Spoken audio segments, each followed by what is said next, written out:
Flash gaming ran deeper, weirder, and far more emotional than you remember. These are the forgotten browser masterpieces that secretly defined modern gaming. One chance. In 2010, solo developer Dean Moynihan stripped away the one safety net gamers rely on most, the reset button. He built One Chance, a game that physically refused to let you try again. You play as a scientist who just cured cancer and accidentally engineered a pathogen that will sterilize the Earth in exactly 6 days. The mechanics are painfully simple, but the psychological trap is flawless. And the thing that made it interesting was the game saving your progress with a browser cookie. If you close the tab to avoid a bad choice, it still remembers. Come back the next day, the timer never stopped. You only get one playthrough, and when day 6 ends, your final ending is locked forever. One Chance forced an audience conditioned for endless retries to face the absolute finality of their actions. Most people only played it once because they simply couldn't stomach the guilt of trying to play God twice. Flight. That same year, a completely different kind of emotional devastation was quietly being assembled inside of a browser game about paper aeroplanes. There is no villain here, just a little girl named Amy, an empty chair at the dinner table, and a letter folded into a paper aeroplane, thrown into the wind with nothing but a blind hope behind it. It was a basic launch and upgrade browser game. You throw the plane, buy upgrades, and throw it further. But underneath that simple dopamine loop lies a masterclass in emotional manipulation. The upgrades give your hands something to do, grinding for better aerodynamics and wind resistance, while the narrative quietly breaks your heart. Between each launch, you catch fleeting glimpses of Amy's life through scattered silent drawings. Flight completely ignored the viral trends of its era. No shock value, no leaderboards, yet it somehow tricked millions of grown adults into obsessively launching a folded piece of paper for hours, desperate to deliver a message that couldn't actually fix anything. GrowCube. Some Flash games went straight for your brain and refused to let go. In 2005, GrowCube dropped players in front of a baron, floating back and handed them a completely random assortment of items: a bowl of water, a gear, a tiny human. No instructions or text, just a 400 by 400 pixel window. What happens next is a perfect example of the butterfly effect. Every item you place changes the world in a permanent way. Pour the water first and everything develops differently than if you pour it third. A tiny stick figure might end up building a simple mud hut. If you're lucky enough to make all the right choices, your stick figure might end up creating a huge advanced civilization right in front of you. The brilliance of GrowCube was the total absence of a walkthrough. It weaponized curiosity. The entire dopamine hit came from clicking in the dark, watching cause and effect mutate the cube in real time, and obsessively hunting for the one mathematically perfect sequence where every single item evolves into its ultimate final form. But before we move on, drop your favorite Flash games in the comments and give it the recognition it truly deserves. Don't look back. If GrowCube was about creating life out of nothing, our next game was about descending into hell to steal life back.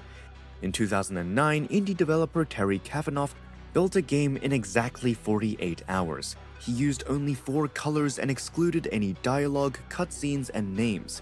You are simply a tiny pixelated figure standing at a grave, before descending into a pitch-black, violently punishing underworld to retrieve someone you lost. The level design is deliberately agonizing. You die constantly, forced to throw yourself at the darkness over and over again. And once you finally find the person you came for, the game forces you to make the climb back to the surface bound by the absolute crushing rule, don't look back. Motherload. But if that was a deliberate descent into the underworld, the next game raises the stakes to a whole new level. XGen Studios' 2004 hit Motherload was about digging too deep and finding hell entirely by accident. Initially, it looked like a mindless Mars mining simulator. You pilot a rig, drill into the dirt, sell ore, and upgrade your parts to dig deeper. But then you hit a certain depth, and the radio transmissions start. It begins as harmless static, then fragmented whispers, then panicked voices. And the genius of Motherload is that it doesn't interrupt the gameplay to warn you. It keeps letting you upgrade your drill, pulling you further into the crust while a terrifying horror story quietly assembles itself in the dark. Nobody booted up a flash mining game in 2004 expecting a psychological thriller. That was its greatest weapon. Motherload hid a towering, terrifying ambition inside a single dopamine loop, waiting patiently for you to find it. Fancy Pants Adventure. After all that darkness, in 2006, one developer decided the browser deserved something that felt genuinely, recklessly fun. Solo developer Brad Bourne wasn't interested in cosmic horror or emotional gut punches. He had one singular obsession: momentum. He took a basic stick figure in oversized orange pants and engineered an animation fluidity that had absolutely no business existing in a web browser. The movement was hypnotic. Slopes carved into rolls, rolls launched into jumps, and jumps bled seamlessly into wall kicks. It was pure, uninterrupted, joyful kinetic energy.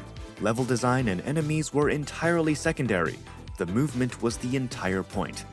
And that flawless physics engine accomplished the impossible. The internet noticed, and then the AAA industry noticed. Fancy Pants completely escaped the browser window, landing full sequels on PlayStation and Xbox. When Adobe finally pulled the plug on Flash in 2020, thousands of gaming masterpieces were wiped from existence overnight. But Fancy Pants, it ran fast enough to outrun its own extinction. Causality. Then there are games that never announced what they were. The next game just waited for you to figure it out. Nobody told you Causality was a stealth game. That was the trap. The entire game hinged on one ruthless rule. No stickman can witness another stickman die. No panic, no alarms, no witnesses. Every single death had to be a ghost story. What disguised itself as a cheap point-and-click distraction was actually a brutal, unforgiving puzzle of choreography. You had to sit in silence and study the sightlines. A meticulously timed click on the left side of the screen created a blind spot on the right, opening a half-second window to pull a thread 3 steps ahead. When Armor Games dropped this in 2007, they intentionally never used the word stealth in the description. They let players stumble into the genre completely blind.